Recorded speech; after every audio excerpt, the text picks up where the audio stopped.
खूप सुंदर. Vidya Bhavan. And now एक 8 वर्षाची चिमुकली आहे जी की भगवद्गीतेचा 14वा अध्याय ती आता आपल्यासमोर गाऊन दाखवणार आहे. वा वा वा. It's very wonderful. अप्रतिम. येस, आद्या अजय दरेकर. येस आद्या. नमस्कार मंडळी, मी तुमची आद्या अश्विनी अजय दरेकर. अध्याय 14वा गुणत्रय विभाग योगो नाम. या अध्यायात भगवान श्रीकृष्ण अर्जुनाला म्हणतात की हे जग 3 गुणांनी भरलेलं आहे. पहिलं रज, दुसरं स्तम आणि तिसरं तामस. हे होय. ओम श्री परमात्मने नमः. अथ 14ोऽध्यायः. श्री भगवान् उवाच. परं भूय प्रवक्ष्यामि ज्ञानानां ज्ञानमुत्तमं यज्ञात्वा मुनयः सर्वे परां सिद्धिमितो गताः. इदं ज्ञानमुपाश्रित्य मम साधर्म्यमागताः. सर्गेऽपि नोपजायन्ते प्रलये न वथन्ति च. मम योनिर्महद्ब्रह्म तस्मिन् गर्भं दधाम्यहं. सम्भवः सर्वभूतानां ततो भवति भारत. सर्वयोनिषु कौन्तेय मूर्तयः सम्भवन्ति याः तासां ब्रह्ममहद्योनिरहं बीजप्रदपिता. सत्वं रजस्तमैति गुणा प्रकृतिसम्भवाः. निबध्नन्ति महाबाहो देहे देहिनमव्ययं.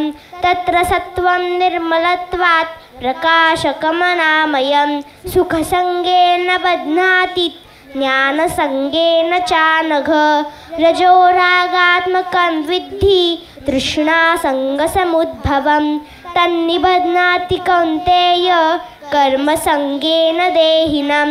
तमस्त्वज्ञानजं विद्धि मोहनं सर्वदेहिनां.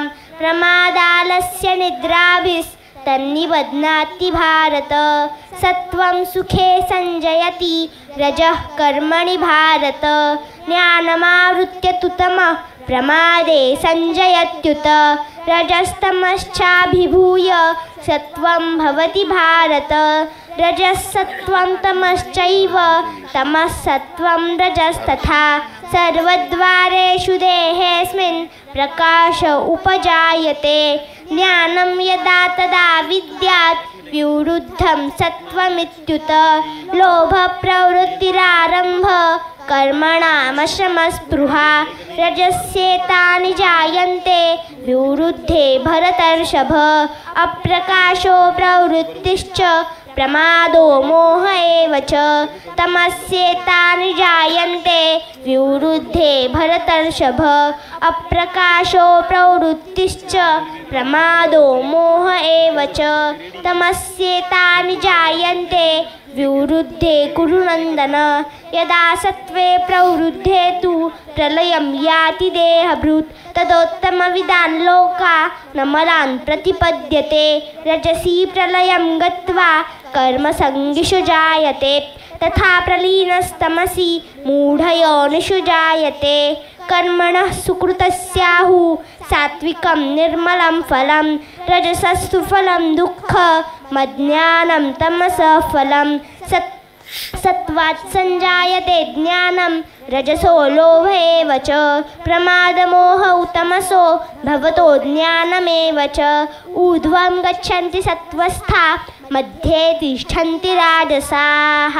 जघन्यगुणवृत्तिस्था अधो गच्छन्ति तामसाः.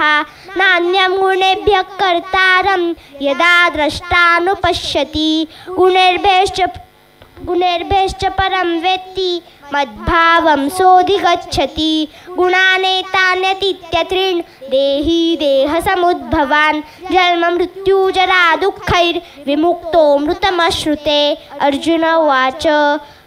कैलिङ्गैस्त्रीन्गुणानेता नतीतो भवति प्रभो किमाचार कथं चैतान् स्त्रीन्गुणानतिवर्तते श्रीभगवानुवाच प्रकाशं च प्रवृत्तिं च मोहमेव च पाण्डव न द्वेष्टि सम्प्रवृत्तानि न निवृत्तानि काङ्क्षति उदासीनवदासीनो गुणैर्यो न विचाल्यते गुणावर्तन्ते इत्येव योऽवतिष्ठति नेङ्गते समदुःखसुखस्वस्थ समलोष्टाश्मकाञ्चनः तुल्यप्रिया प्रियो धीरस्तुल्यनिन्दात्मसंस्तुतिः मानापमानयोस्तुल्य स्तुल्यो मित्रारिपक्षयोः सर्वारम्भपरित्यागी गुणातीतः स उच्यते मां च यो व्यभिचारेण भक्तियोगेन सेवते स गुणान् समतीत्यैतान् ब्रह्मभूयाय कल्पते ब्रह्मणो हि प्रतिष्ठाः ममृतस्याव्ययस्य च शाश्वतस्य च धर्मस्य सुखसैकान्तिकस्य च ॐ तत्सदिति श्रीमद्भगवद्गीतासु उपनिषत्सु ब्रह्मविद्यायां योगशास्त्रे श्रीकृष्णार्जुनसंवादे गुणत्रयविभागयोगो नाम 14. श्रीकृष्णार्पणमस्तु. धन्यवाद. वा वा वा.